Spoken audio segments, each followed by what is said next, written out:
it feels like a natural thing because they're low impact, easy to care for, not obtrusive, and yet they can give us so many benefits as far as our food sources go.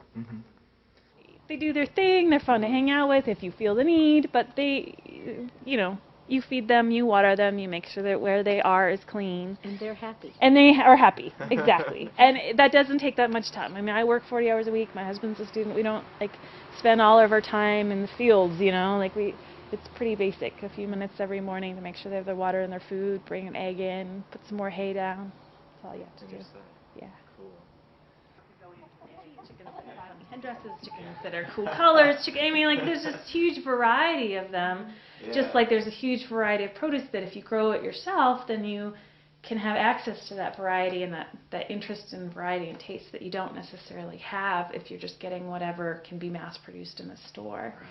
So it's really an interesting culinary adventure as well as thinking about the heritage of our country, is a lot of time held in these food traditions that is really neat to be part of conserving. So, and plants, seeds, chickens, heirloom, anything, they only continue if people continue to eat them. It's not like, saving the old growth forest where you don't want anyone to touch it. It's like you need people to have it, to know about them and have a taste for it to continue existing. So, and that's also, it's a security issue too. Like if you have this diversity of foods, then you have a diversity of genetic material to draw from when there's some type of plague. I mean, the Irish potato famine, they were literally quite all the same potato. And potatoes are grown from, you have one potato, you cut it up, you grow it again, they're all cloned.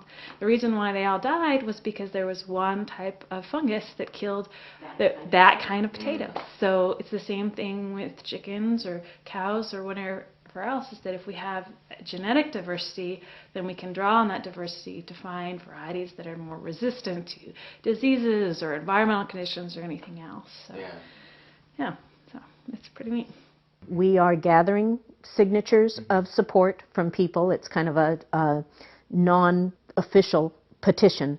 We've gathered over 500 signatures of people who support the idea of people being able to have chickens. We have been going before the neighborhood groups and talking to the different neighborhood groups seeking support, talking to them, educating them as to the benefits of having chickens and answering some of their concerns that they might have about it. And we have gotten the support of 4 neighborhood groups that I've spoken to. Each one of them has given us a unanimous vote of support. And then I have 2 neighborhood groups that are still considering, and we're hoping to get their vote of support. We have statements from some of the commissioners in Portland saying we would never go back to no chickens. We love having chickens, and they've had them here since 1968. So that's given them a long time to see that it does work to have chickens in the urban environment. We kind of looked first at what kind of support we had from Salem, and it's building. We're finding a lot of people from all sorts of, we've got doctors and lawyers and engineers and all sorts of people that are on board with this. And so we are going before the City Council on the 23rd in a public forum type setting because we were not able to get it on the agenda. City Council, some of the members of City Council haven't really wanted to address this issue. It's been an issue that's come up before. We feel like our timing is really good. We're kind of looking for continued support and looking for all the people in Salem area who might think this is a good idea.